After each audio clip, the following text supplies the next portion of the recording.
A sensation is brewing in the political backrooms. What if the maple leaf became part of the European family? Rumors of a possible union between Canada and the European Union are stirring the minds of analysts and ordinary citizens alike. But why would the land of the maple leaf change its usual course? And what consequences would this unprecedented step entail? Lately, there have been increasing suggestions that Canada is considering joining the European Union. Why would the Canadian government take such a step, and how realistic is such a scenario? Currently, changes are brewing in Canadian political life. A new Prime Minister is expected to announce early elections. Against this backdrop, voices calling for integration with Europe are growing louder. This situation raises many questions. What would be the economic and political consequences of such a decision? How would it affect the global balance of power? And what do Canadians themselves think about this prospect? Canada, a country with a strong economy, rich natural resources, and close trade ties with the United States, has historically gravitated towards Europe. A universal healthcare system, entrenched bilingualism, and continuing ties with the monarchy make Canada the most European country in North America. In recent years, against the backdrop of deteriorating relations with Washington, Ottawa has intensified its search for alternative commercial and strategic partners, and the European Union appears to be a particularly attractive option. Free trade agreements, customs preferences, and expanded access to the European market are just some of the factors driving Canada's interest in the EU. Canada's desire to get closer to Europe is no accident. Tariff wars, diplomatic disagreements, and growing tensions in the Arctic in relations with the United States, especially during Donald Trump's presidency, have pushed Ottawa to seek new allies. The European Union, with its scale, commitment to common values, and economic stability, has become a very desirable partner for Canada. After many years of close cooperation with Brussels under the CETA Free Trade Agreement, Ottawa is increasingly wondering about the possibility of further deepening integration. While some see this as an encroachment on national sovereignty, others are convinced that closer integration with Europe is a guarantee of security in a turbulent world. The idea of Canada joining the European Union could be a turning point for the EU itself. Having lost a major economic player after Brexit, the European Union could gain new strength in transatlantic trade. Canada, with its rich energy resources and developed defense sector, could become a key partner in areas where the EU is in need. In particular, the country could play an important role in Europe's ambitious plans to increase defense spending, backed by a new $150 billion defense fund. Member states are strongly encouraged to purchase a certain proportion of armaments. Thanks to its technological and industrial potential, Canada could make a significant contribution to strengthening the European defense industry. Another reason pushing Canada to get closer to the EU is the difficult relationship with the United States, especially during Donald Trump's administration. U.S. trade policy created serious difficulties for the Canadian economy. Once seemingly unthinkable, today this idea is increasingly in the air of Canadian politics. The desire to diversify international ties, to move away from the all-consuming dependence on its southern neighbor. The trade battles initiated by the Trump administration, and even the absurd idea of turning Canada into the 51st state of the United States, pushed Ottawa to actively seek alternative partners on the world stage. A symbol of this new orientation was the first foreign visit of newly elected Prime Minister Mark Carney. Instead of the traditional visit to Washington, he went straight to Paris and London, which was seen as a clear signal of a change in priorities. In his speech in France, Carney stressed that Canada is perhaps the most European country outside the continent itself, hinting at the commonality of values and interests. However, it would be a mistake to assume that Canada is ready to completely abandon ties with the United States. The country remains a loyal member of NATO and continues to actively participate in European missions, in particular, providing support to Ukraine. However, on the verge of a trade war with Washington, Ottawa is increasingly looking towards Europe, seeking to strengthen economic ties with the European Union. At the heart of this multi-vector approach is a strategic goal to reduce excessive dependence on the United States. Despite the fact that a significant portion of Canadian exports still goes to its southern neighbor, recent trade disputes and disagreements over defense spending fuel the desire to find new markets and partners. As Prime Minister Mark Carney stated, Canada must be able to make independent decisions in a complex, multipolar world without being held hostage by relationships with a single state. The statement that the United States is not the only possible partner sounded like a clear signal of a strategic shift towards Europe. This shift became particularly noticeable after the protectionist policies and tariffs introduced by the Trump administration severely undermined the Canadian economy. In Ottawa, the idea of seeking alternative markets other than the American one is increasingly being voiced. However, the question arises, how can Canada, a country whose history has been closely linked to European colonies for centuries, and whose economy is integrated with the United States along the north-south axis, be interested in establishing strong ties with Brussels across the Atlantic? The answer lies in pragmatic politics, not in historical or emotional considerations. First, joining the European Union would give Canada full access to the vast European market, significantly expanding opportunities for duty-free trade. Second, it would allow the country to step out of the shadow of the United States in matters of defense and foreign policy, becoming an equal partner in European rearmament projects. Europe, in turn, is interested in forming a new model of alliance in the post-NATO era, as well as in accessing Canada's energy resources and technological knowledge. EU countries have long sought to reduce their dependence on foreign energy suppliers, partly due to tensions with Russia. Canada, with its significant reserves of energy and mineral resources, represents an attractive partner for the European Union, creating a common ground of interests. Recent public opinion polls have revealed a curious picture of attitudes towards the prospect of closer integration. 40 to 50% of respondents express support for this idea. Supporters of rapprochement with the EU see it as an opportunity to broaden horizons and strengthen Canada's position on the world stage. The younger generation and residents of large cities especially value the prospect of exchanging cultural and political values with Europe. Many Canadians feel a kind of spiritual kinship with European civilization, sharing a commitment to the principles of a modern welfare state. However, there are also opponents of the idea of Canada joining the EU, who point to the potential loss of sovereignty, geographical distance, and internal problems existing within the European Union itself. Despite the lack of an overwhelming majority of supporters, the very fact that this topic is being actively discussed indicates a significant shift in public consciousness.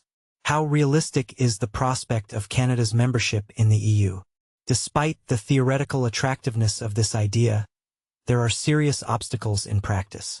Article 49 of the Treaty on European Union clearly states that only European states can apply for membership in this association. Despite its frequent use, the term European identity does not have clear boundaries. In March 2025, European Commission spokesperson Paul Lapinhu, commenting on the results of surveys in Canada that demonstrated the attractiveness of the European Union, noted that the country's geographical location is an obstacle to membership. The reference to Article 49 of the EU's founding treaty emphasized that, despite the possible commonality of values, Canada, located in North America, cannot apply for membership. However, as noted in a 1992 document of the Commission of the European Communities, European identity is not limited to geography. Proximity of cultures, shared ideals, and historical ties play an equally important role. In this context, the Council of Europe serves as another reference point for determining the boundaries of the European space. Professor of EU law Peter van Elsewege from Ghent University emphasizes that membership in the Council, open exclusively to European states, is a significant criterion in determining the geographical boundaries of the European Union. The question of membership in the European Union has always been a subject of heated debate, especially when it comes to countries geographically located outside of Europe. Canada, for example, is not a member of the Council of Europe, which casts doubt on its potential membership in the EU. Interestingly, has a country not belonging to the European continent ever applied for EU membership? History knows examples when countries not located in continental Europe not only applied but also became members of the Union. For example, Southern Cyprus, an island state geographically located in Western Asia but culturally and politically closely linked to Europe, became a full member of the EU in 2004. Turkey is also an official candidate for accession, although negotiations on its membership have been stalled for many years. In 1987, Morocco attempted to join the EU but was rejected on the grounds that it is not a European country. Experts suggest that one of the main obstacles to EU membership is the absence of membership in the Council of Europe, as is the case with Morocco and Canada. The situations with Cyprus and Turkey are considered fundamentally different. The European Commission has acknowledged that Southern Cyprus's contribution to the development of European culture and civilization, as well as its close ties with the rest of the continent, make its application well-founded. Geographic location and historical connections also play a role in the perception of Turkey as a European country.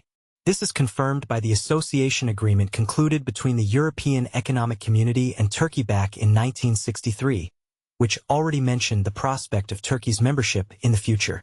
According to Van El-Sawej, Southern Cyprus and Turkey represent unique cases that cannot be considered universal examples for asserting that Canada could claim European state status under Article 49.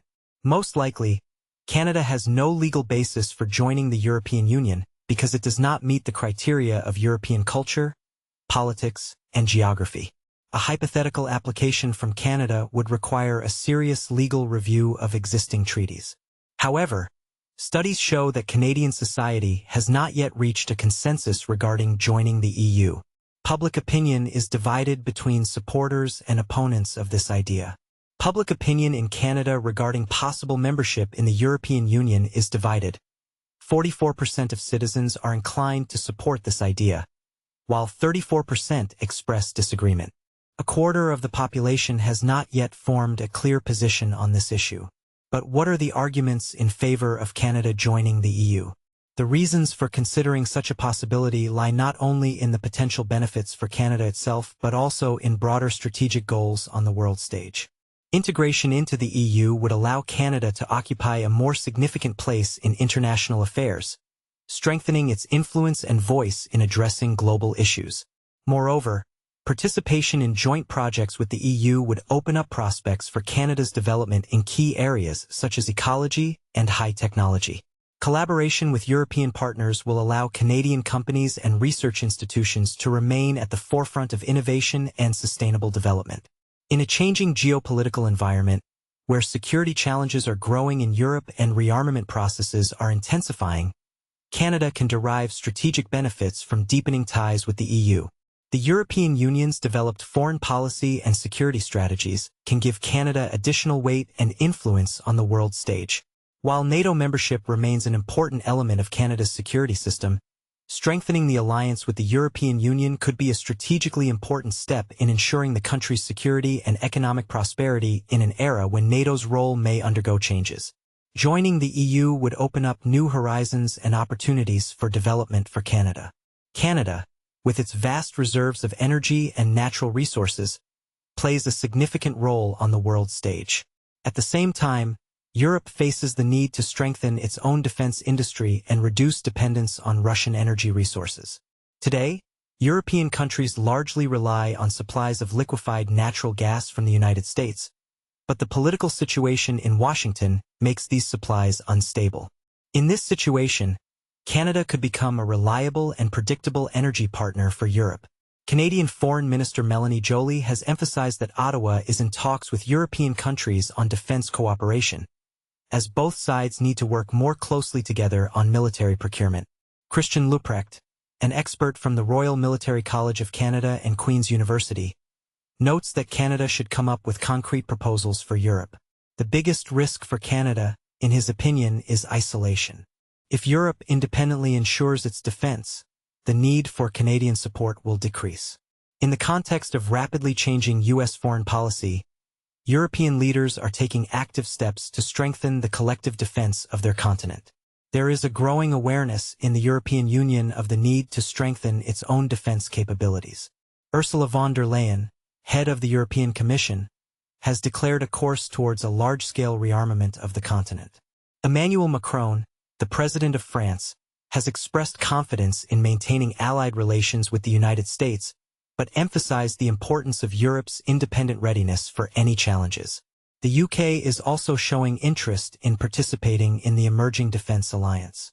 Estonian Prime Minister Kaja Kallas has declared Europe's determination to continue supporting Ukraine. Amid uncertainty surrounding NATO's future, European countries are actively seeking new security partners. This raises the question of Canada's role in a new European security system. Discussions increasingly suggest deepening military cooperation between Canada and Europe. Roderich Kiesewetter, a German politician, emphasizes Canada's exceptional importance to Europe as a reliable energy supplier. Acquiring fossil fuels and liquefied natural gas from Canada is seen as a preferable alternative to dependence on Russian energy.